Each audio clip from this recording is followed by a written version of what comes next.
제 이름은 김민준입니다. 저는 28살입니다. 그리고 몇 주 전까지만 해도 저는 경기도 외곽에 있는 부모님 집의 작은 손님방에서 살고 있었습니다. 그게 어떤 식으로 들릴지 압니다.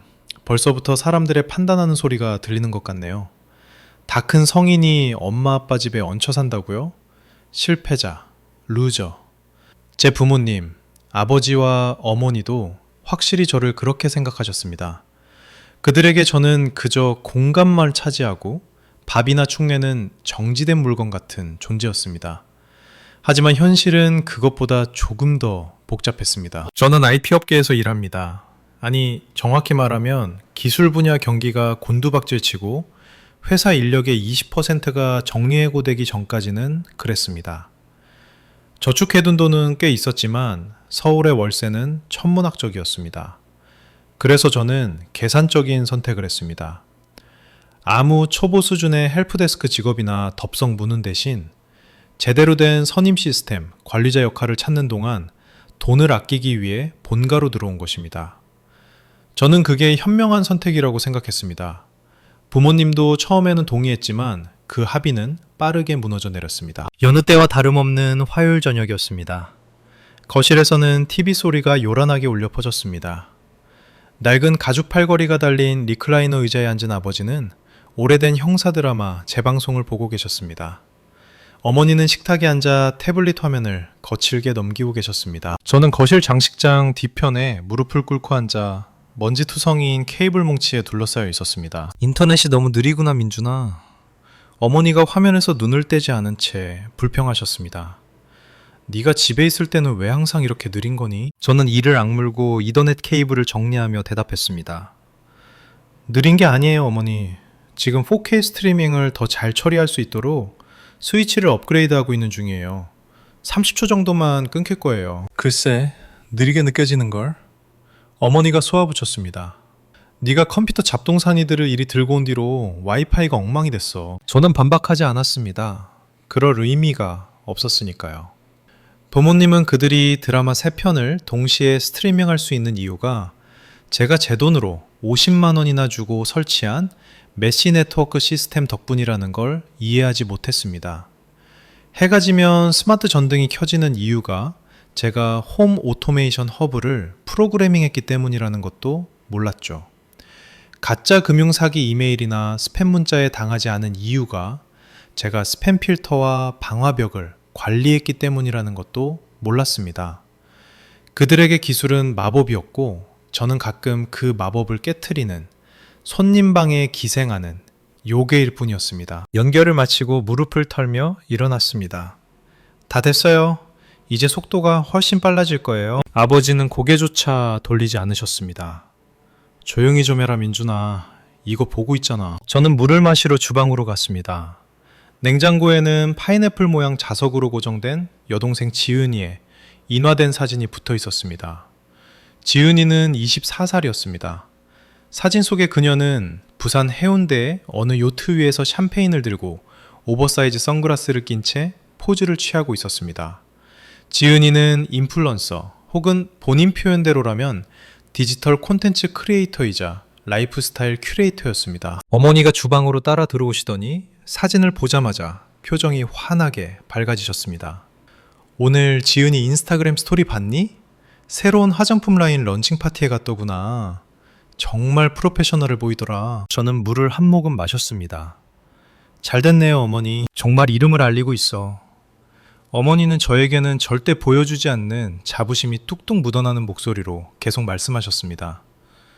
팔로워가 5만 명이 넘는단다? 그게 진짜 영향력이지, 민준아. 그게 진짜 직업이야. 네가 하루 종일 컴퓨터 앞에서 하는 일과는 다르게 말이야. 저는 기업 서버 인프라를 관리해요, 어머니. 제가 조용히 말했습니다. 어머니는 손을 휘저으며 무시하셨습니다. 그래, 컴퓨터. 지은이는 밖에서 사람들을 만나고 인맥을 쌓고 있잖아. 걘 스타야. 저는 지은이의 사진을 바라보았습니다. 동생을 사랑하긴 했지만 우리는 완전히 다른 종족이었습니다. 그녀는 시끄럽고 혼란스럽고 이미지에 집착했습니다. 저는 조용하고 논리적이며 기능에 집착했습니다. 문제는 부모님 또한 이미지에 집착한다는 것이었습니다. 그들은 이웃들에게 유명인사 딸 자랑하는 것을 좋아했습니다. 손님방에 얹혀 사는 백수 컴퓨터쟁이 아들 이야기는 하고 싶어 하지 않았죠. 저는 제 방으로 돌아와 조용히 문을 닫았습니다. 방은 작았지만 제 안식처였습니다. 한쪽 벽면 전체는 냉각 팬 소리를 내며 돌아가는 검은색 금속 타워인 제 서버렉이 차지하고 있었습니다.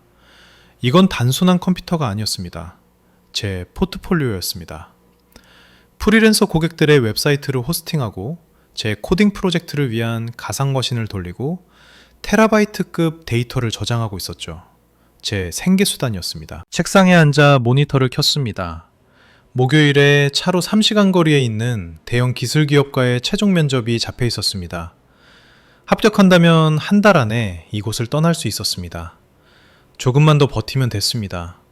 그저 고개를 숙이고 인터넷이 끊기지 않게 하고 없는 사람처럼 지내는 것. 하지만 달력을 보자 속이 울렁거렸습니다. 더 이상 없는 사람처럼 지내는 것만으로는 충분하지 않았습니다. 저는 눈의 가시가 되어가고 있었습니다. 그리고 아직 몰랐지만 허리케인이 곧 상륙할 예정이었습니다. 이틀 후 집안 분위기가 바뀌었습니다. 저는 헤드폰을 끼고 코딩에 몰두하고 있었는데 바닥이 진동하는 게 느껴졌습니다. 지진이 아니었습니다. 현관문이 쾅 열리고 딱딱한 여행 가방 바퀴가 마루바닥을 긁는 소리가 뒤따랐었습니다. 헤드폰을 벗자마자 거실에서 찢어지는 듯한 환호성이 들렸습니다. 엄마, 아빠, 어머 세상에 너무 보고 싶었어. 지윤이었습니다. 시계를 확인했습니다. 수요일 오후 2시였습니다. 서울에서 라이프 스타일을 큐레이팅하고 있어야 할 시간이 아닌가? 복도로 나가자 어머니가 주방에서 달려나오며 행주에 손을 닦고 계셨습니다. 몇 년 동안 보지 못했던 기쁨으로 얼굴이 빛나고 있었습니다. 지은아, 우리 딸. 어머니는 마치 전쟁 영웅이 귀환한 것처럼 그녀를 끌어안았습니다. 세상에, 얼굴 좀 봐. 너무 예쁘다. 지은이는 엉덩이를 쭉 빼며 포즈를 취했습니다. 고마워 엄마. 이번 시즌 새로운 컬러 팔레트야. 아주 얼스톤이지. 아주 차분해. 아버지가 리클라이너에서 느릿느릿 일어나시며 활짝 웃으셨습니다. 우리 가족의 스타가 왔구만. 저는 문틀에 기대어 서 있었습니다. 안녕 지은아. 지은이는 어깨너머로 저를 보더니 미소를 30% 정도 거두었습니다. 아 오빠 아직도 여기 있어? 반가워. 나도 반갑다. 제가 건조하게 말했습니다. 무슨 일이야? 그냥 방문한 거야? 지은이는 한숨을 쉬었습니다. 방 안의 공기를 다 빨아들일 듯한 극적이고 비극적인 소리였습니다. 아휴, 말도 마. 지금 서울은 완전 유해해. 내 오피스텔 단지 분위기가 완전히 갔어. 옆집 사람이 바이올린을 배우기 시작했는데 내 틱톡 오디오를 다 망치고 있다니까? 게다가 월세는 10%나 올린대. 그냥 리셋이 좀 필요해. 알지? 내 뿌리를 다시 찾아야겠어. 그래서 다시 들어오겠다고? 가슴에 차가운 공포가 내려앉는 것을 느끼며 제가 물었습니다. 잠깐만 있을 거야. 그녀가 재빨리 말했습니다. 내 브랜드에 더 잘 맞는 공간을 찾을 때까지만. 어머니는 열정적으로 고개를 끄덕였습니다. 그럼 당연하지. 있고 싶은 만큼 있어라. 여긴 네 집이야. 짐은 서재를 비워서 넣으면 되겠다. 지은이는 코를 찡그렸습니다. 서재? 거긴 조명이 끔찍해. 엄마, 거긴 북향이잖아. 내 겟레디 위드미 영상을 찍으려면 자연광이 필요하다고. 그녀는 또각거리는 힐소리를 내며 집안을 돌아다니기 시작했습니다.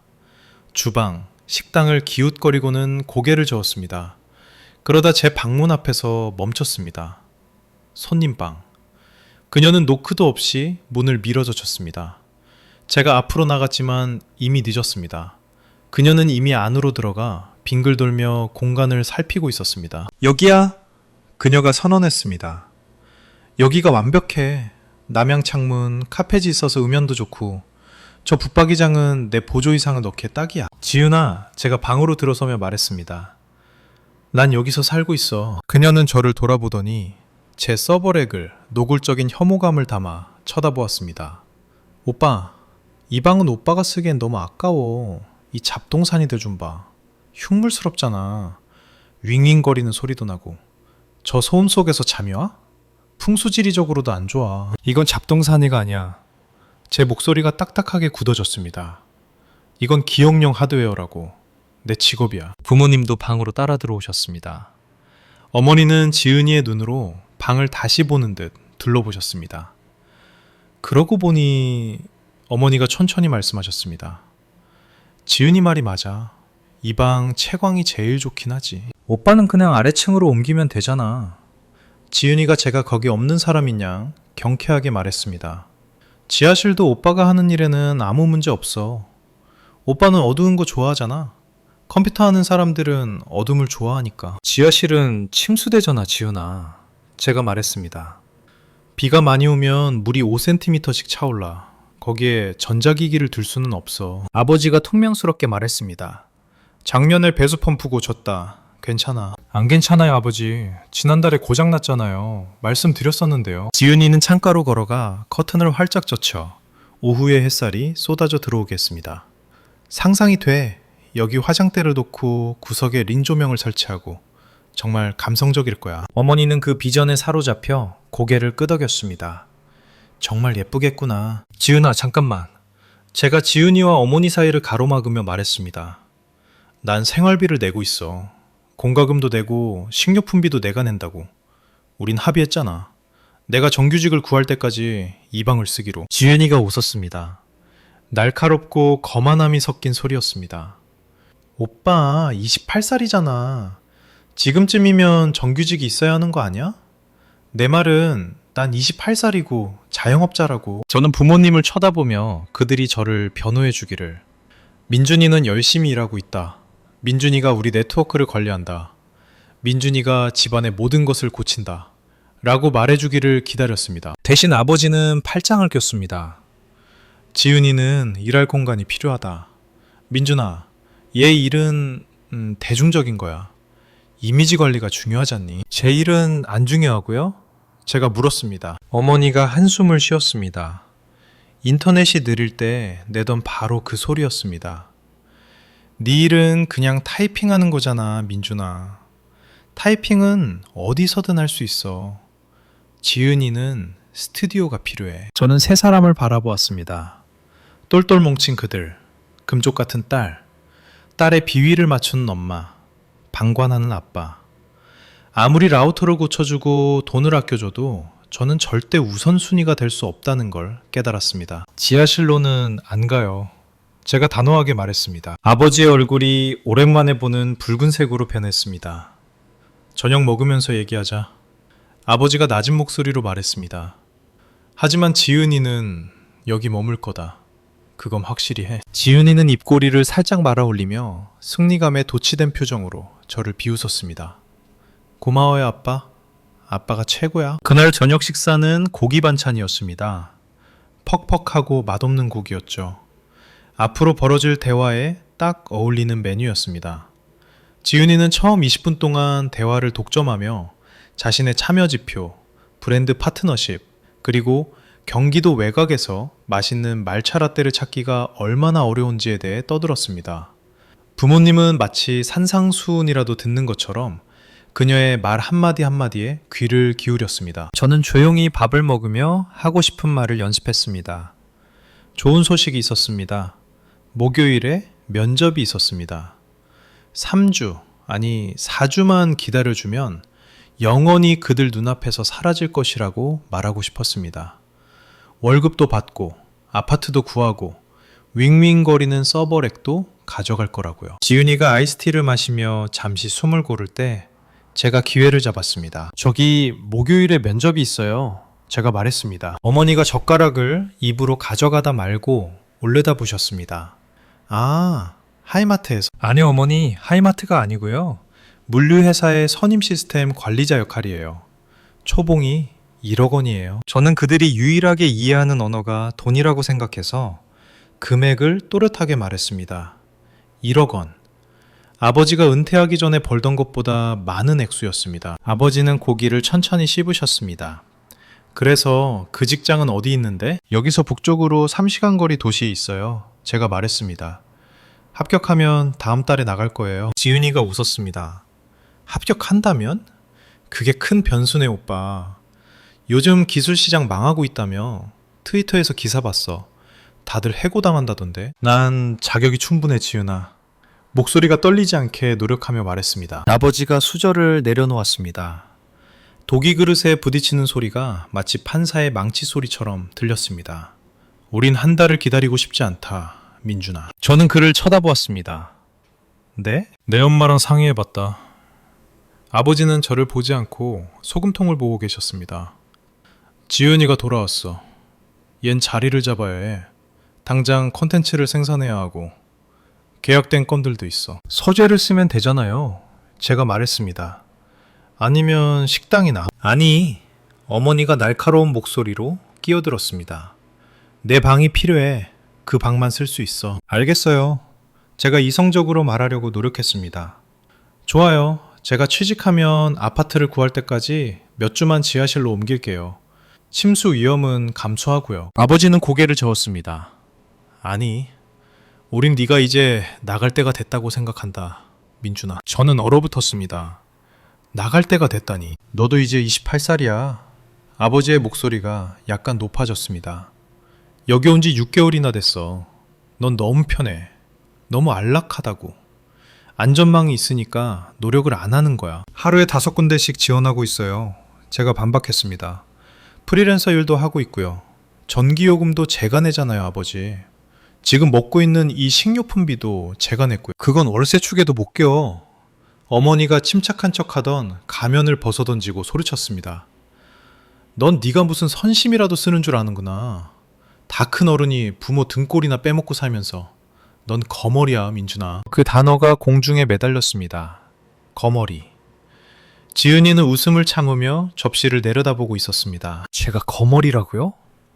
억눌린 분노로 목소리를 떨며 되물었습니다. 은행 업무도 제가 설정해드렸고 은퇴 계좌도 제가 보호해드렸고 드라마 보실 수 있게 네트워크도 제가 구축했어요. 이 집안의 모든 걸 제가 고친다고요. 그건 그냥 버튼 누르는 거잖아. 어머니가 소리 질렀습니다. 그건 진짜 일이 아니야. 진짜 일은 네 아빠가 40년 동안 한 거고 진짜 일은 지은이가 세상 밖으로 나가서 하는 거야. 넌 그냥 그 방구석에 숨어서 기계랑 같이 웅웅대기나 하잖아. 우린 내가 나갔으면 한다. 아버지가 저에게 손가락질하며 말했습니다. 언제요? 제가 물었습니다. 내일. 그가 말했습니다. 그건 불가능해요. 제가 말했습니다. 목요일에 면접이 있다고요. 24시간 안에 짐을 다 옮길 순 없어요. 서버 렉도 있고 섬세한 장비들이라고요. 그럼 짐 싸는 게 좋을 거다. 아버지가 말했습니다. 지은이가 금요일 아침에 그 방으로 들어갈 거니까. 저는 일어섰습니다. 입맛이 뚝 떨어졌습니다. 이건 미친 짓이에요. 쟤한테 드레스룸이 필요하다고 저를 쫓아내는 거라고요? 스튜디오가 필요한 거야. 어머니가 정정했습니다. 그리고 그래, 우린 쟤를 선택한 거야. 쟤는 실제로 어딘가로 나아가고 있으니까. 민준이 넌 그냥 멈춰 있잖아. 저는 지은이를 쳐다보았습니다. 그녀는 큐티클을 확인하며 지루한 표정을 짓고 있었습니다. 너 이거 즐기고 있지, 그렇지? 제가 물었습니다. 그녀가 크고 순진한 눈으로 올려다보았습니다. 난 그냥 방이 필요한 거야, 오빠. 너무 드라마틱하게 그러지 마. 친구 집 소파에서 자면 되잖아. 그것도 다 고생의 일부야. 나중에 좋은 이야기거리가 될걸? 저는 더 이상 아무 말도 하지 않았습니다. 주방으로 가서 싱크대에 접시를 놓았습니다. 화가 난 와중에도 제 뒷정리는 하도록 훈련되어 있었으니까요. 그리고 방으로 돌아왔습니다. 즉시 데이터를 백업하기 시작했습니다. 부모님을 알기에 그들은 고집이 세지만 보통 무는 것보다 짖는 소리가 더 컸습니다. 하루 이틀은 시간을 끌 수 있을 거라고 생각했습니다. 아침이 되어 머리가 좀 식으면 설득할 수 있을 거라고 생각했죠. 제가 틀렸습니다. 그들이 소중한 딸에게 얼마나 잘 보이고 싶어 하는지 과소평가했던 겁니다. 그리고 날씨를 과소평가했습니다. 일기예보에는 다음날 저녁 심한 내우가 예보되어 있었습니다. 그리고 우리 가족에게 있어서 비가 오기 시작하면 퍼붓는 법이죠. 다음날 오후 4시가 되자 하늘은 멍든 보라색으로 변했습니다. 저는 만약을 대비해 미친 듯이 케이블을 정리하고 모니터를 뽁뽁이로 감싸고 있었습니다. 오늘 밤에 차에 필수품만 싣고 면접 전에 모텔에서 하루 묵기로 결정했습니다. 지붕 위로 드럼 소리 같은 빗소리가 들리더니 금세 굉음으로 바뀌었습니다. 천둥 소리에 창틀이 흔들렸습니다. 전신주를 쓰러뜨리고 지하실을 침수시키는 그런 강력한 폭풍우였습니다. 서버를 종료하는 중이었습니다. 안전하게 종료하려면 10분 정도 걸리는 과정인데 방문이 다시 왈칵 열렸습니다. 이번엔 지은이가 아니었습니다. 아버지였습니다. 그리고 혼자가 아니었죠. 어머니가 바로 뒤에 계셨습니다. 아직도 여기 있어? 아버지가 천둥 소리 너머로 소리쳤습니다. 짐 싸고 있다고 했잖아요. 저도 소리쳤습니다. 서버 끄고 있어요. 전원을 제대로 차단해야 데이터가 안 깨져요. 우린 네 데이터 따위 신경 안 쓴다. 어머니가 비명을 질렀습니다. 내일 아침 8시에 지은이 인테리어 디자이너가 온대. 이 방은 비워져 있어야 해. 인테리어 디자이너. 저를 위해 빵 한 조각 더 먹는 것도 불평하던 사람들이 그녀를 위해 인테리어 디자이너를 고용하고 있었습니다. 아버지가 방으로 성큼성큼 들어왔습니다. 그는 광기에 차 보였습니다. 그때 깨달았습니다. 이건 단순히 방 문제가 아니라는 걸. 성공한 딸 옆에서 자신이 작게 느껴지니까 다른 누군가를 더 작게 만들어야 했던 겁니다. 그 누군가가 바로 저였고요. 이 쓰레기 당장 치워. 아버지가 제 서버렉 모서리를 잡았습니다. 아빠 안 돼요. 무거워요. 바퀴가 달렸잖아. 하지만 조심해야. 그는 듣지 않았습니다. 렉을 확 잡아당겼습니다. 꽉 채웠을 때 무게가 70kg에 달하는 타워가 앞으로 휘청거렸습니다. 미처 뽑지 못한 케이블 하나가 뚝 하는 소름 끼치는 소리와 함께 끊어졌습니다. 여보! 어머니가 소리쳤습니다. 저를 걱정해서가 아니라 바닥 때문이었습니다. 말을 긁지 말아요. 그냥 내가 도와줄게요. 아버지는 끙 소리를 냈습니다. 두 사람은 서버렉을 복도 쪽으로 밀기 시작했습니다. 멈추세요! 제가 반대쪽을 잡으며 비명을 질렀습니다. 비 오잖아요. 이걸 밖으로 가져갈 순 없어요. 지혜미가 이 방이 필요하대잖아. 아버지가 제 코앞에서 고함을 질렀습니다. 넌 거머리야. 기생충이라고. 나가. 그가 저를 밀쳤습니다. 세게 밀친 건 아빠 제발요. 저거 500만 원짜리 장비예요. 제 포트폴리오라고요. 고객 데이터가 들어있어요. 그는 무시했습니다. 그들은 현관문에 도달했습니다.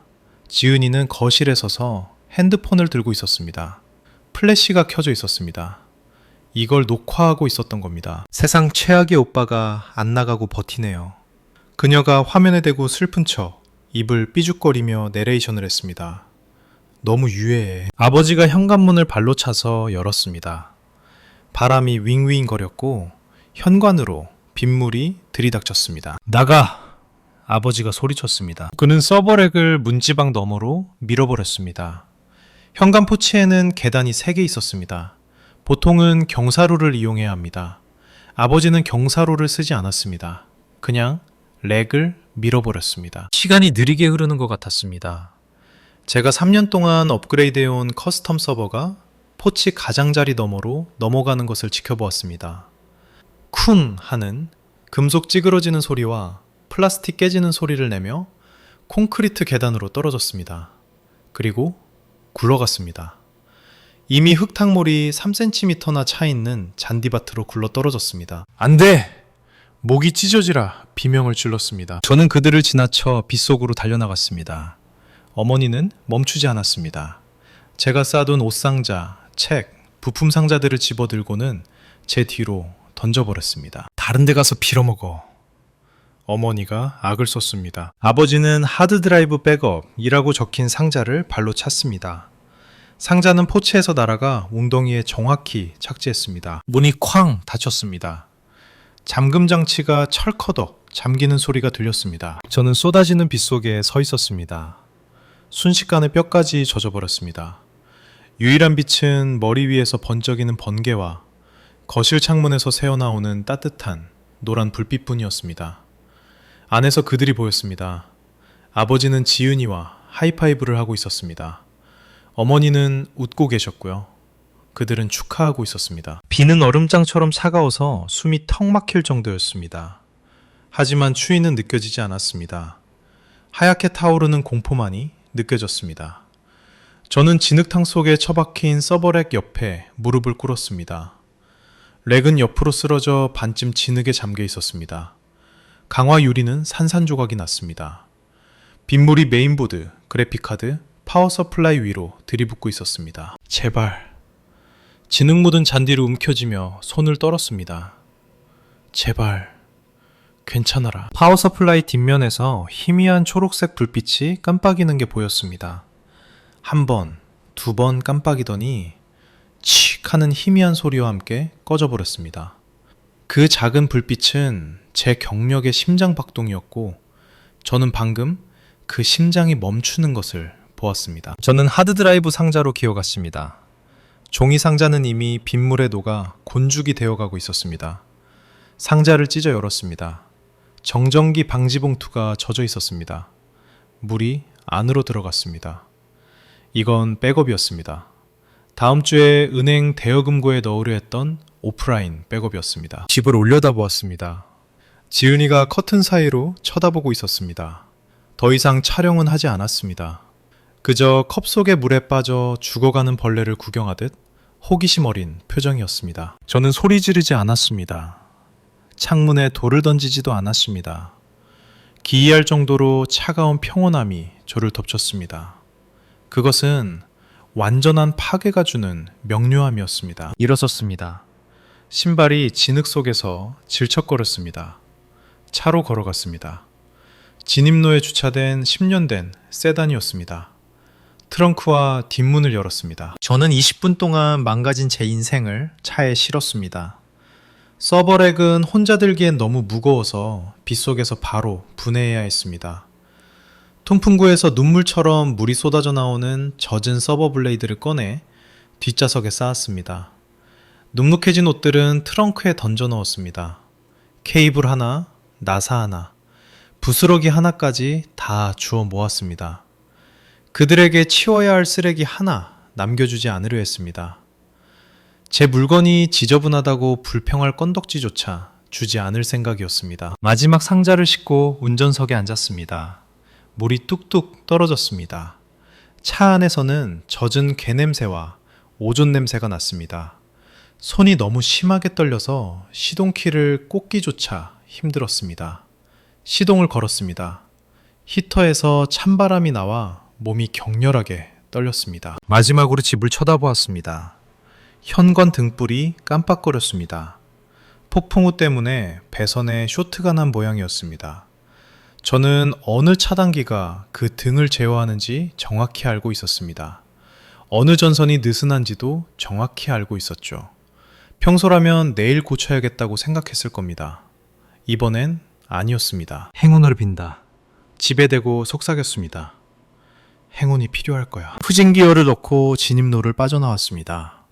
경적을 울리지도 쪽지를 남기지도 않았습니다.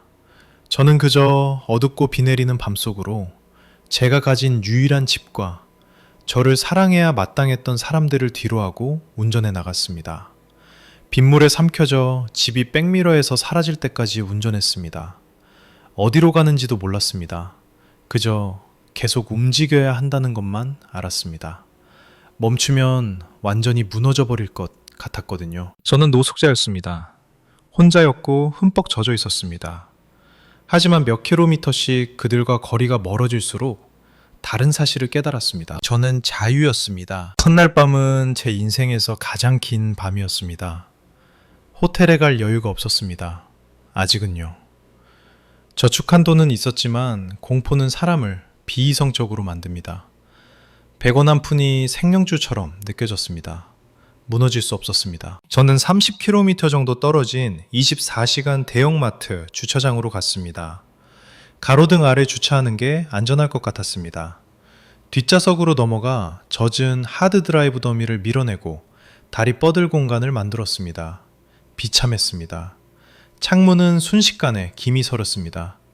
젖은 전자부품 냄새가 진동했습니다.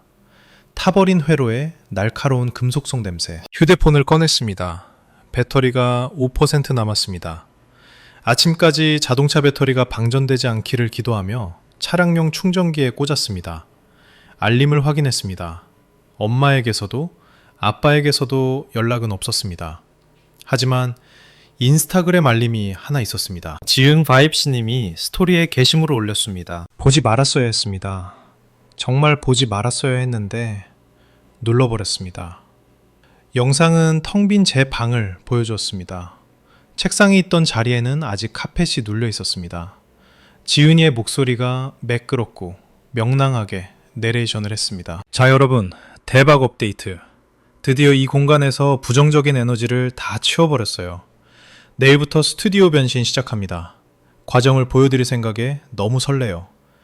해시태그 새로운 시작, 해시태그 성공기원, 해시태그 나쁜 기운 안녕. 그녀는 제 서버가 3년 동안 서 있던 방구석 자리에 나쁜 기운 안녕 스티커를 붙였습니다. 저는 휴대폰을 껐습니다.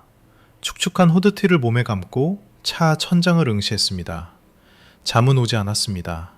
밤새 손실을 계산했습니다. 서버 하드웨어 대략 400만원, 하드드라이브 60만원, 데이터, 그게 진짜 문제였습니다. 아직 클라우드에 백업하지 않은 고객 웹사이트들이 들어있었습니다. 제 포트폴리오도, 2년 동안 작성한 코드도요. 침수 피해가 완전하다면 저는 하룻밤 사이에 과거와 미래를 모두 잃은 셈이었습니다. 태색빛에 암울한 해가 떴습니다. 마트 화장실에서 이를 닦고 세수를 했습니다. 몰골이 귀신 같았습니다. 눈 밑에는 다크서클이 짙었고 머리는 떡져 있었습니다. 하지만 내일 면접이 있었습니다. 노숙자처럼 보일 수는 없었습니다. 저는 쌀 10kg 한 포대와 플라스틱 통을 샀습니다. 제습 효과가 있다는 속설이 단순한 미신이 아니길 기도하며 아침 내내 쌀 속에 하드드라이브를 파묻었습니다. 그러고 나서 빨래방으로 갔습니다. 옷을 말리고 셔츠를 다렸습니다. 빨래방에 앉아 셔츠가 건조기에서 돌아가는 것을 보며 가슴속에 딱딱하고 차가운 돌덩이가 생기는 것을 느꼈습니다. 분노였습니다. 어젯밤 느꼈던 뜨겁고 폭발적인 분노가 아니었습니다. 이것은 묵직했습니다. 영구적인 것이었습니다. 그들은 저를 쓰레기처럼 내다버렸습니다. 아들보다 해시태그를 선택했습니다. 좋아, 만약 내가 쓰레기라면 그들이 만난 쓰레기 중 가장 성공한 쓰레기가 되어주마. 이틀째 오후가 되자 세단 생활의 현실이 타격을 주기 시작했습니다. 허리가 비명을 질렀고 면접 준비를 하려면 안정적인 와이파이가 필요했습니다. 자존심을 굽히고 상민이에게 전화했습니다. 상민이는 대학 친구였습니다. 1년 동안 밈이나 주고받는 정도였지만 반경 80km 내에 아는 사람은 그 녀석뿐이었습니다. 신호가 2번 울리고 녀석이 받았습니다. 야, 민준아, 오랜만이다. 웬일이야? 안녕, 상민아.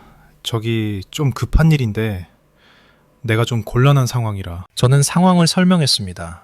짧게 말했습니다. 부모님이 쫓아냈고 물건은 젖었고 잘 곳이 필요하다고. 저는 망설임을 예상했습니다.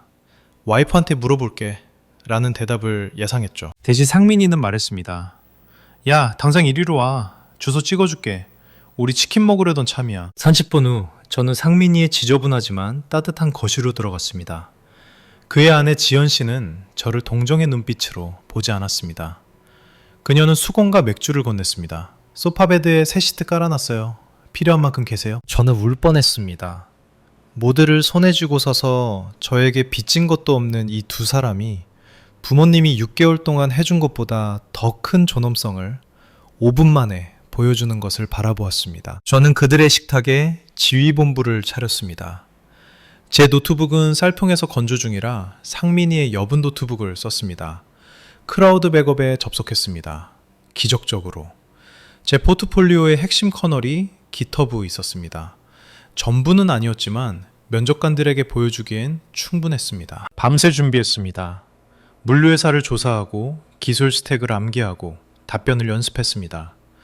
제 모든 분노를 집중력으로 승화시켰습니다. 다음날 아침 면접을 위해 양복을 입었습니다. 시리얼 상자가 보이지 않게 하려고 상미인의 부엌에 하얀 벽을 배경으로 앉았습니다.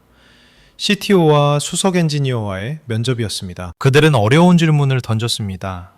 서버 로드 밸런싱, 사이버 보안 프로토콜, 재해복구에 대해 물었습니다.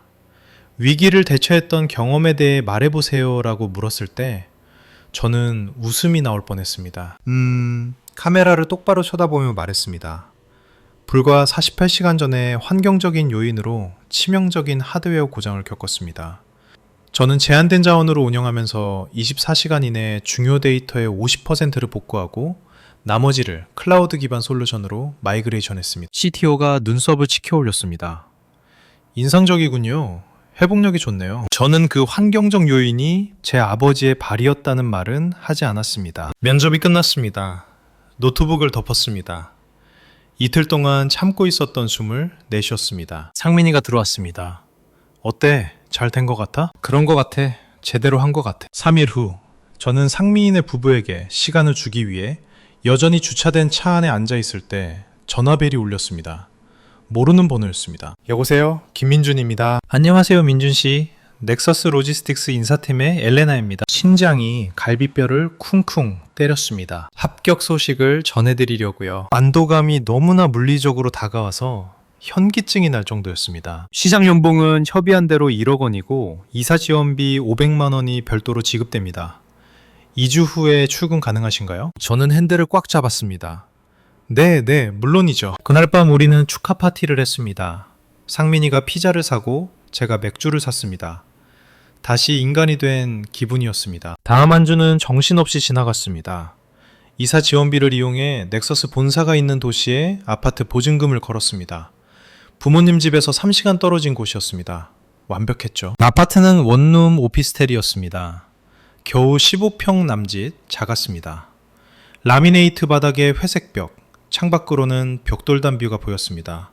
제가 본 곳 중 가장 아름다운 곳이었습니다. 토요일에 이사했습니다. 가구는 거의 없었습니다. 바닥에 놓인 매트리스와 이케아에서 산 싼 책상뿐이었지만 제 것이었습니다. 문은 잠겼고 열쇠를 가진 사람은 저뿐이었습니다.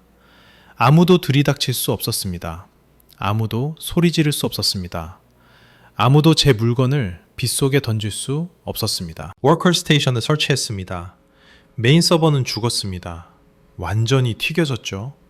하지만 하드드라이브 2개가 쌀 치료법으로 살아남았습니다. 노트북에 연결된 독에 꽂았습니다. 드라이브가 윙 소리를 내며 돌아갔습니다. 클릭, 윙. 제 데이터가 화면에 떴습니다. 저는 의자에 털썩 기대어 빛나는 모니터를 응시했습니다. 살아남았습니다. 말 그대로, 그리고 비유적으로 진흙탕에서 기어 나왔습니다. 이제 남은 건 딱 하나였습니다. 탯줄을 끊어야 했습니다. 새 책상에 앉았습니다. 창밖으로 도시의 불빛이 깜빡거렸습니다. 이른 밤 시발을 지었습니다. 새 직장 출근 첫날이 내일이었습니다. 브라우저 창을 열었습니다. 가족 IT 부서라는 무급직에서 사임할 시간이었습니다. 복수를 원한 건 아니었습니다. 해킹을 하지는 않겠다고 스스로 다짐했습니다. 파일을 삭제하거나 바이러스를 심지는 않을 겁니다. 그건 범죄이고 솔직히 제 수준에 맞지 않으니까요. 저는 그저 그들이 정확히 요구했던 것을 주려고 했습니다. 독립. 스트리밍 서비스부터 시작했습니다. 넷플릭스, 왓챠, 티빙, 디즈니 플러스. 전부 제 신용카드로 결제되고 있었습니다. 아버지에게 카드 정보 입력하는 법을 설명하는 것보다 제가 내는 게 편해서 몇 년 동안 내고 있었죠. 클릭, 구독, 취소, 사유, 거주지 이전. 다음은 쿠팡 와우 멤버십. 지갑에서 제 카드를 삭제했습니다. 알림에서 제 이메일을 삭제했습니다. 그 다음은 큰 것들, 인프라였습니다. 인터넷 서비스 제공업체 ISP 포털에 로그인했습니다. 제 이메일과 전화번호가 기본 관리자 및 복구 연락처로 되어 있었습니다. 아버지의 이메일이 보조로 되어 있었죠. 설정으로 가서 관리자 변경. 아버지의 이메일 주소 김철수10665를 입력했습니다. 제 번호를 삭제했습니다. 제 이메일을 삭제했습니다. 전등, 온도 조절기, 보안 카메라를 제어하는 스마트홈 허브도 똑같이 했습니다. 소유권을 아버지 계정으로 이전했습니다. 그리고 마지막으로 은행. 이게 까다로운 부분이었습니다. 아버지는 폰트가 작아서 안 보인다며 저에게 인터넷 뱅킹 설정을 부탁하셨습니다. 저는 기술 지원을 위한 인증된 사용자로 등록되어 있었습니다. 사기를 방지하기 위해 비밀번호를 재설정하고 거래 내역을 볼 수 있었죠. 인증된 사용자 삭제를 클릭했습니다. 경고창이 떴습니다. 확실합니까? 이 사용자를 삭제하면 계정 복구 시 엄격한 본인 인증이 필요합니다. 예를 클릭했습니다. 의자에 몸을 기댔습니다. 끝났습니다.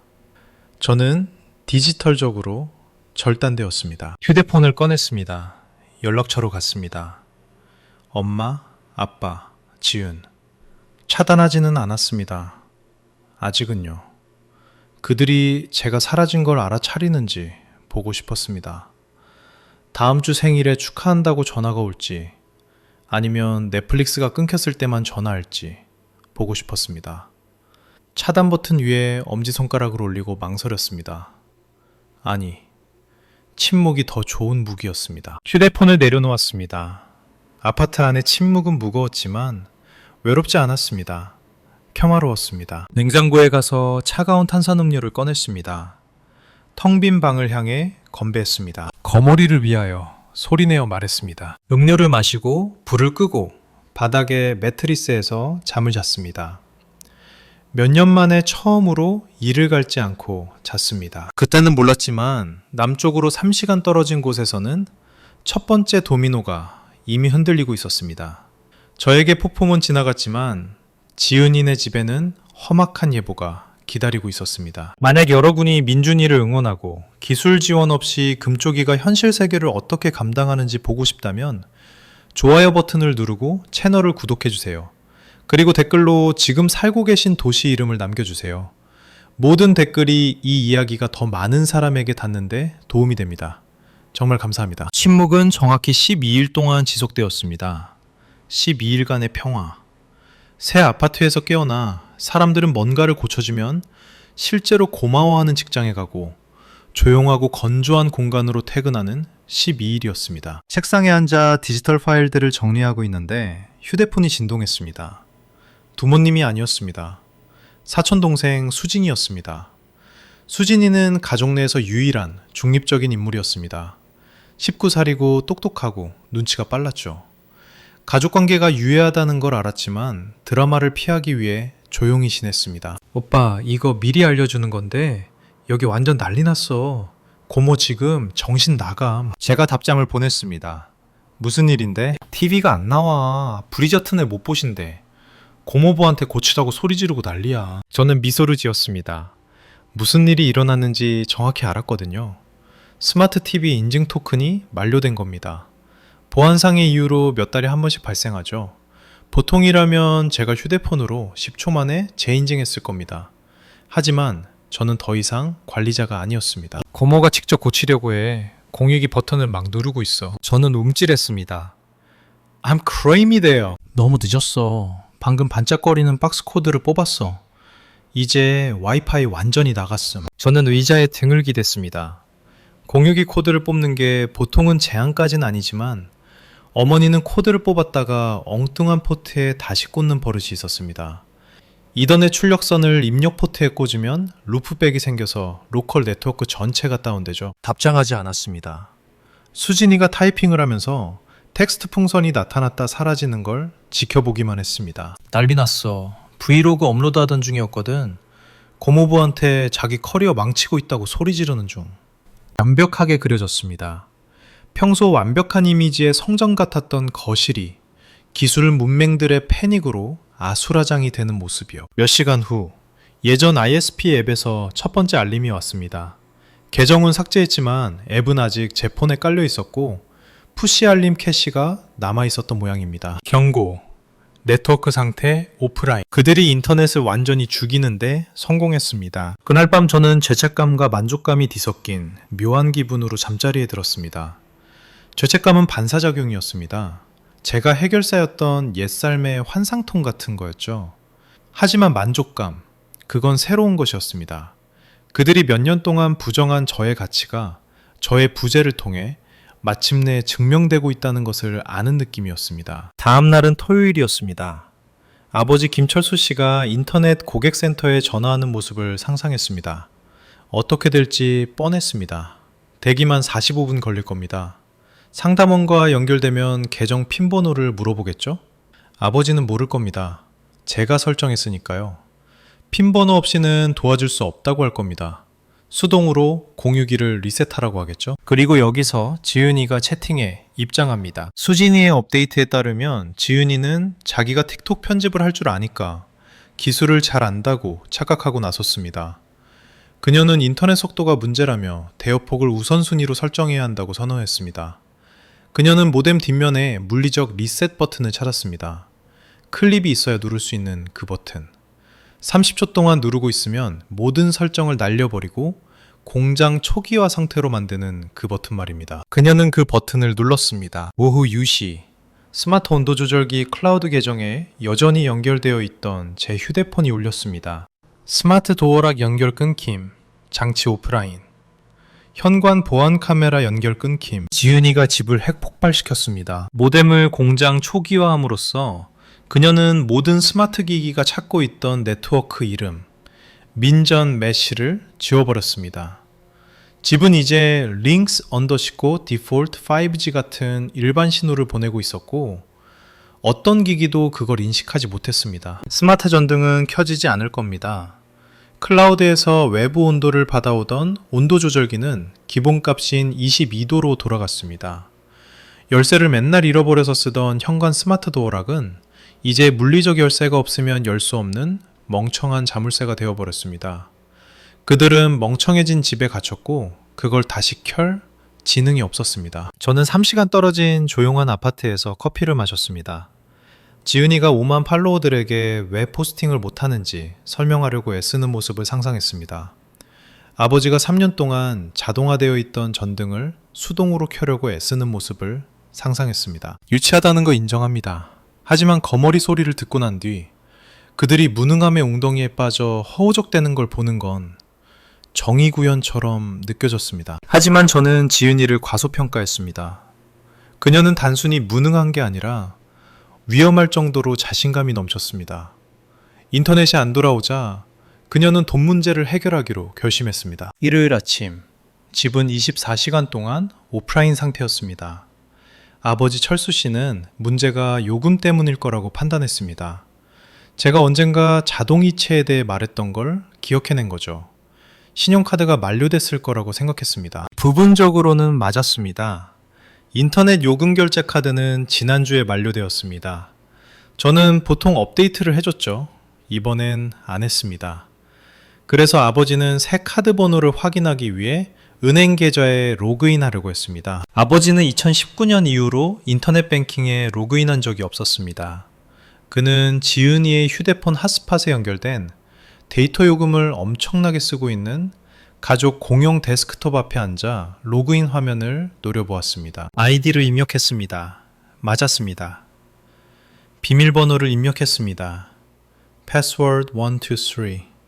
비밀번호가 틀렸습니다. 철수 1965. 비밀번호가 틀렸습니다. 세 번째 시도. 믹출 69. 시스템이 일시적으로 잠겼습니다. 15분 후에 다시 시도하세요. 수진이가 문자를 보냈습니다. 저는 개입하지 않았습니다. 할 수 없었습니다. 인증된 사용자에서 저를 삭제했으니까요. 돕고 싶어도 이제 권한이 없었습니다. 아버지는 포기하고 TV를 보러 갔지만 TV가 안 나온다는 사실만 다시 깨달았습니다.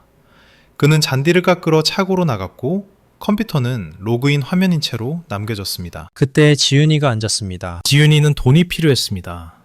새 링 조명을 사고 하울 영상을 위해 급하게 옷을 주문해야 했거든요.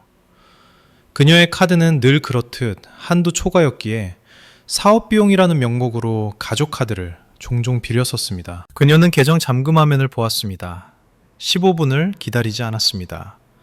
비밀번호 찾기를 클릭했습니다. 이것이 결정적 순간, 전환점이었습니다. 은행 보안 시스템은 패턴을 감지하도록 설계되어 있습니다. 인식된 IP 주소에서의 로그인 시도였지만 모바일 핫스팟을 통한 연결이었습니다. 의심스럽죠? 3번의 비밀번호 실패가 있었습니다. 그리고 이제 비밀번호 재설정 요청까지. 시스템은 2차 인증을 요구했습니다. 그건 제 예전 번호. 제가 프로필에서 삭제한 번호였습니다. 지은이는 코드가 아빠 폰으로 오지 않는다는 걸 깨달았습니다. 그녀는 클릭했습니다. 시스템 단계가 올라갔습니다. 어머니의 결혼 전 성함은 지은이는 틀리게 입력했습니다. 박씨. 시스템은 구체적인 이름을 요구했을 겁니다. 첫 번째 반려동물의 이름은 지은이는 멈칫했습니다. 화면을 쳐다보았습니다. 첫 번째 반려동물? 그녀는 입력했습니다. 프린스. 그녀의 골든 리트리버였습니다. 시스템, 틀렸었습니다. 그녀는 인상을 찌푸렸습니다. 아빠의 첫 반려동물을 말하는 건가? 그녀는 입력했습니다. 바둑이, 쓰렸습니다. 그녀는 짜증이 났습니다. 입력했습니다. 뽀삐. 틀렸습니다. 정답은 나비였습니다. 제가 7살 때 주워온 길고양이였죠. 2주 동안 밥을 줬는데 털이 너무 날린다고 엄마가 내다버리게 했습니다. 저는 그 고양이를 사랑했습니다.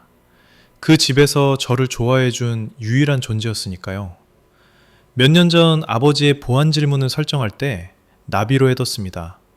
아버지는 그 고양이가 존재했는지조차 기억 못하셨죠? 3번의 오답.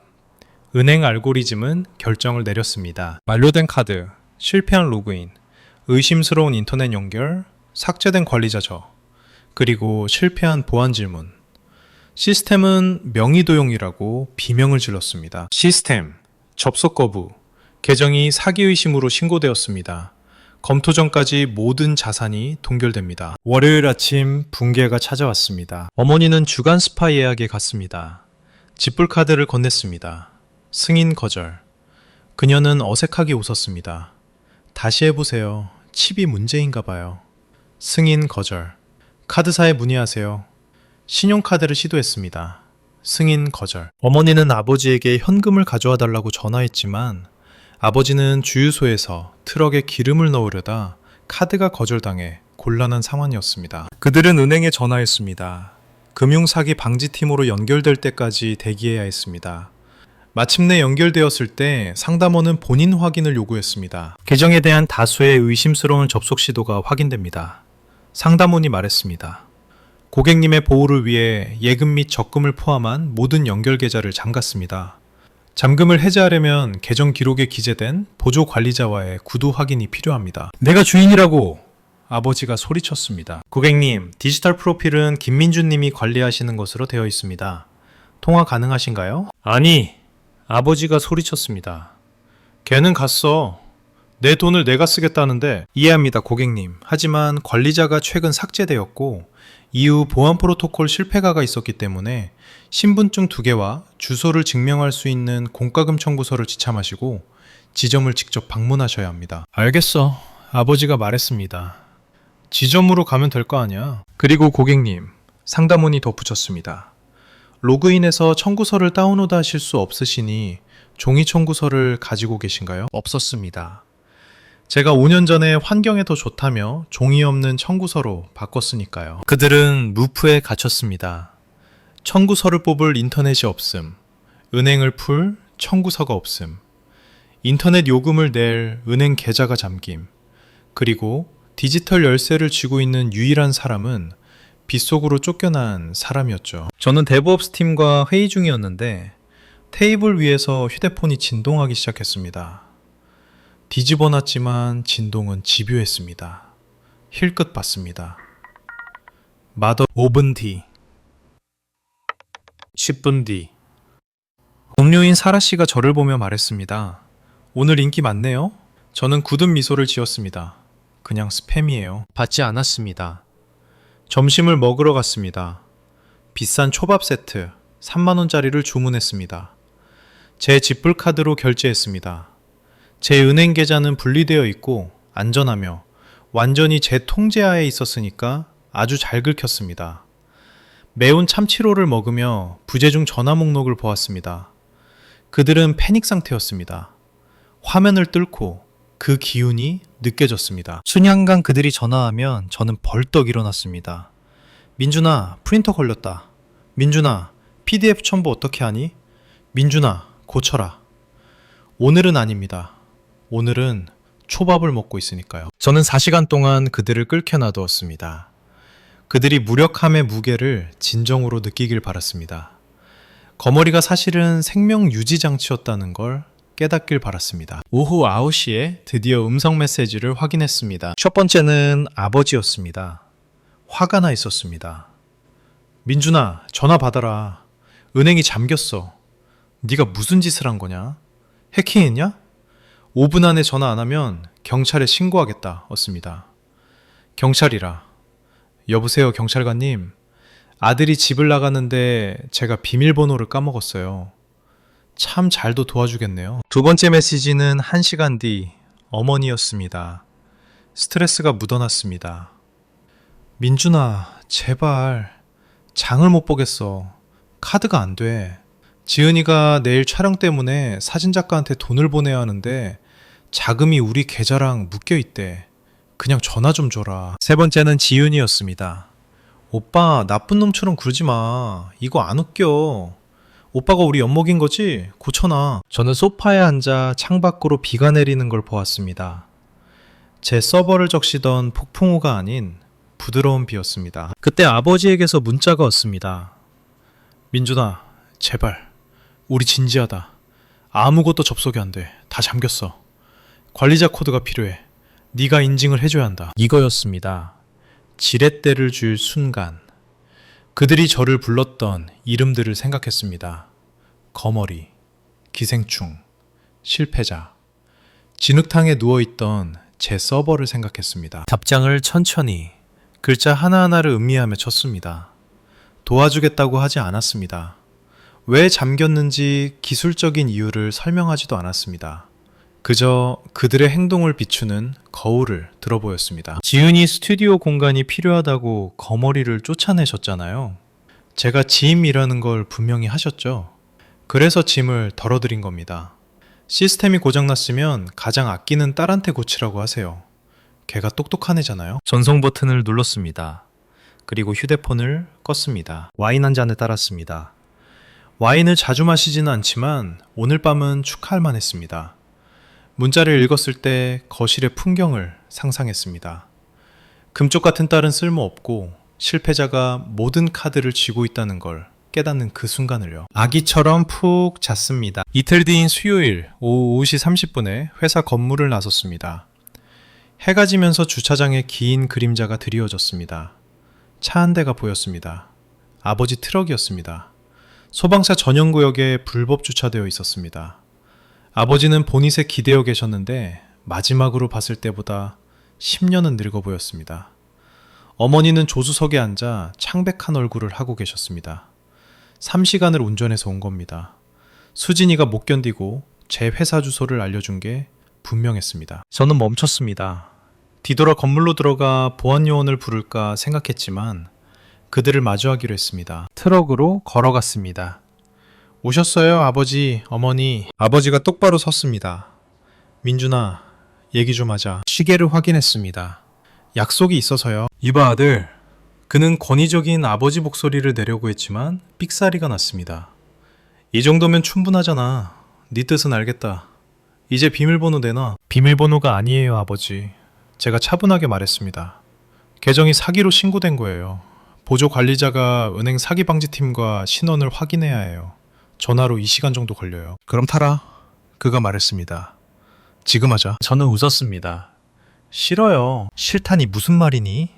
어머니가 창문 너머로 쏘아붙였습니다. 우린 네 부모야. 그리고 아버지가 제 생계수단을 폭풍우 속에 던져버렸을 때 저는 아들이었죠. 제 목소리가 한 옥타브 낮아졌습니다. 장비 400만 원어치를 날렸어요. 저를 모욕했고요. 저를 거머리라고 불렀죠. 우린 화가 나 있었어. 아버지가 소리쳤습니다. 네가 우릴 자극했잖아. 제가 존재해서요? 제가 소리쳐 그를 놀라게 했습니다. 그 애를 위해 쓰려던 공간에 제가 존재해서 자극하신 거잖아요. 저는 뒷좌석을 가리켰습니다. 선글라스와 후드티를 쓴 지은이가 숨어 있었습니다. 공짜로는 안 고쳐드려요. 제가 말했습니다. 전 더 이상 가족 IT 담당이 아닙니다. 프로페셔널이에요. 제 수임료는 시간당 20만 원입니다. 경비는 별도고요. 아버지는 입을 벌린 채 저를 쳐다보았습니다. 가족을 돕는데 돈을 받겠다고? 변상을 원하는 겁니다. 제가 정정했습니다. 제 서버를 박살냈잖아요. 그게 400만 원이에요. 하드드라이브 망가뜨린 거 60만 원. 그리고 지은이가 만든 난장판을 수습하는 컨설팅 비용 40만 원으로 치죠. 총 500만 원입니다. 우리 협박하는 거니? 어머니가 비명을 질렀습니다. 아니요, 제가 말했습니다. 서비스를 제안하는 겁니다. 거절하셔도 돼요. 지점에 가셔서 서류 기다리시고 우편으로 공과금 청구서 받으시는데 5일 걸릴 테고 직접 고쳐보세요. 그동안 주택담보대출 연체료는 쌓이겠지만요. 그들은 서로를 쳐다보았습니다. 제 말이 맞다는 걸 알았습니다. 그들은 물에 빠져 있었고 제가 유일한 배였습니다. 좋아, 아버지가 내뱉었습니다. 좋다, 계정 풀이면 줄게. 아니요, 제가 말했습니다. 각서를 원해요. 그리고 계정 풀리자마자 바로 이체해 주세요. 가방에서 공책과 펜을 꺼냈습니다. 간단한 계약서를 썼습니다. 나 김철수는 김민준에게 IT 컨설팅 서비스 및 재산 피해 배상금으로 500만 원을 지급할 것을 동의한다. 계정 접속 복구 즉시 지급한다. 내밀었습니다. 서명하세요. 아버지는 종이를 보더니 저를 보았습니다. 그는 제 눈에서 예전에는 보지 못한 무언가를 보았습니다. 더 이상 자신의 아들을 보는 게 아니었습니다. 자신이 괴롭힐 수 없는 한 남자를 보고 있었습니다. 그는 서명했습니다. 우린 저녁을 먹으러 가지 않았습니다. 주차장에 트럭 안에 앉아 있었습니다. 저는 폰을 스피커로 해놓고 은행 VIP 사기 방지팀에 전화를 걸었습니다. 업계에서 일하기 때문에 아는 번호였습니다. 메뉴를 이동하고 제 예전 신분을 확인했습니다. 상담원이 나오자 마법의 단어를 말했습니다. 안녕하세요. 보조관리자 김민준입니다. 연로하신 부모님이 기술적인 문제로 헷갈려 하셔서 잠금을 유발했습니다. 지금 같이 있습니다. 계정 기록 확인해 드릴 수 있습니다. 아버지는 연로하신 부모님과 헷갈려 라는 말에 발끈했지만 침묵을 지켰습니다. 45분 동안 질문에 답했습니다. 3년 전 거래 내역을 확인했습니다. 마지막 입금액의 정확한 액수를 확인했습니다. 알겠습니다. 상담원이 말했습니다. 잠금이 해제되었습니다. 이제 접속하실 수 있습니다. 아버지는 즉시 휴대폰으로 뱅킹 앱을 열었습니다. 로딩되었습니다. 그는 순수한 안도에 한숨을 내쉬었습니다. 자, 제가 말했습니다. 이제 돈 보내세요. 그는 망설였습니다. 민준아. 지금요, 아버지. 아니면 다시 전화해서 강요에 의한 것이라고 의심된다고 말할 겁니다. 그는 투덜거하며 화면을 두드렸습니다. 500만 원이 제 계좌로 들어왔습니다. 알림을 확인했습니다. 입금 완료. 차 문을 열었습니다. 끝났습니다. 잠깐, 어머니가 말했습니다. 인터넷은? 스마트 전등은? 저는 그녀를 쳐다보았습니다. 그건 거래의 일부가 아니었어요. 하지만 제가 기분이 좋으니까 저는 몸을 숙여 뒷좌석에 지은이를 보았습니다. 인터넷이 고장난 건 네가 모뎀을 초기화해서 그래. PPPoE 설정을 다시 해야 해. 구글링 해봐. 아버지에게 다시 돌아섰습니다. 그리고 아버지, 방금 통화하면서 저를 보조관리자에서 영구 삭제했습니다. 지은이 이메일을 추가했어요. 뭐라고? 지은이가 꽥 소리를 냈습니다. 이제 제가 관리자야. 제가 웃으며 말했습니다. 금쪽이잖아요. 빛나게 해주세요. 행운을 빕니다. 문을 쾅 닫고 제 차로 걸어갔습니다. 뒤돌아보지 않았습니다. 그게 끝이었다면 좋았겠지만 업보, 철저한 법입니다. 6개월이 지났습니다. 저는 넥서스에서 팀장으로 승진했습니다. 여자친구도 생겼습니다. 지연이라는 똑똑하고 재미있는 여자인데 제 서버렉을 멋지다고 생각하는 사람이었죠. 그러다 수진이에게서 이메일을 받았습니다. 제목, 헐, 국세청. 바로 전화했습니다. 무슨 일이야? 오빠, 예전에 고모부 세금 신고 홈택스로 해드렸던 거 기억나지? 수진아, 지은 언니가 회계사 비용 아낀다고 올해 직접 하려고 했대. 무슨 무료 온라인 도구를 썼나봐. 눈을 감았습니다. 안 돼, 수진아. 수진, 원천징수 제외 체크박스를 은퇴했음이랑 같은 뜻인 줄 알고 체크했대. 그리고 자기 옷 산 걸 전부 가족 사업 경비로 처리하려고 했나봐. 웃음이 터져 나왔습니다. 참을 수가 없었습니다. 수진, 국세청에 걸렸어. 지난 3년치 세무조사가 들어왔어. 오빠가 영수증 정리 안 해주니까 고모부는 공제 내역 반도 증명 못했대. 추징금이랑 과태료만 4천만 원이래. 4천만 원. 부모님 은퇴자금 계좌에 있던 정확한 액수였습니다. 수진, 집 팔아야 한대. 오빠, 빌라로 평수 줄여서 간대. 지은 언니는 빌라가 자기 감성에 안 맞는다고 나와서 친구 집 전전하고 있어. 전화를 끊었습니다. 창가로 걸어갔습니다. 도시가 아름다워 보였습니다. 그들은 집을 잃었습니다. 제가 유령이었던 그 집.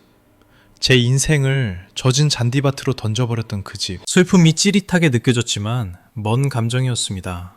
제 난장판이 아니었습니다. 저는 방패가 되어주겠다고 제안했으나 그들이 방패를 버렸습니다. 이제 화살은 그들에게 꽂히고 있었습니다. 한 달 뒤, 예전 동네를 마지막으로 지나가 봤습니다. 그냥 차로 지나가 보려고요. 마당에 매매 표지판이 있었습니다. 잔디는 무성했습니다. 제 서버가 죽었던 현관 포치는 작고 초라해 보였습니다. 진입로에 아버지 트럭이 보였습니다. 짐 상자를 싣고 계셨습니다. 지치고 패배한 모습이었습니다. 속도를 줄였지만 멈추지는 않았습니다. 저를 거머리라고 불렀던 날을 기억하실까 궁금했습니다. 거머리가 사실은 자신의 재정적 혈액을 흐르게 하던 유일한 존재였다는 걸 깨달으셨을까요? 아마 아닐 겁니다. 그런 사람들은 좀처럼 배우지 못하니까요. 아마 정부나 은행 혹은 자신들을 버렸다고 저를 탓하고 있겠죠. 하지만 그들이 무슨 생각을 하든 상관없었습니다. 저는 도시의 제 아파트로 차를 돌렸습니다. 들어갔습니다. 서버가 웅 거렸습니다. 예전 것보다 더 크고 좋은 새 서버였습니다. 여자친구가 저녁을 요리하고 있었습니다. 왔어? 그녀가 말했습니다. 운전은 어땠어? 괜찮았어. 그녀에게 키스하며 말했습니다. 집에 오니 좋네. 진심이었습니다. 자, 제가 나쁜 놈인가요? 저는 그렇게 생각하지 않습니다. 저는 마침내 일어선 남자였다고 생각합니다. 사랑은 거래가 아니며 존중은 유용성에 따른 조건부가 아니라는 걸 깨달은 아들이었다고요. 그들은 제가 사라지길 원했습니다. 소원을 이뤘죠. 그리고 결국 제 서버를 파괴했던 그 비가 제가 몇 년 동안 짊어지고 있던 죄책감을 씻어주었습니다. 거머리는 인생을 건설하지 않습니다. 사람이 하죠. 그리고 진짜 기생충들을 제거하고 나니 꽤 괜찮은 인생을 지었습니다. 그래서 금쪽이가 기술 지원 없이 결과를 감당하게 내버려둔 제가 나쁜 놈인가요? 아니면 예정을 생각해서 마지막으로 도와줬어야 했을까요? 아래 댓글로 알려주세요. 이 사이다 썰과 업보 이야기가 재미있으셨다면 좋아요 버튼을 누르고 채널을 구독해주세요. 시청해주셔서 감사합니다.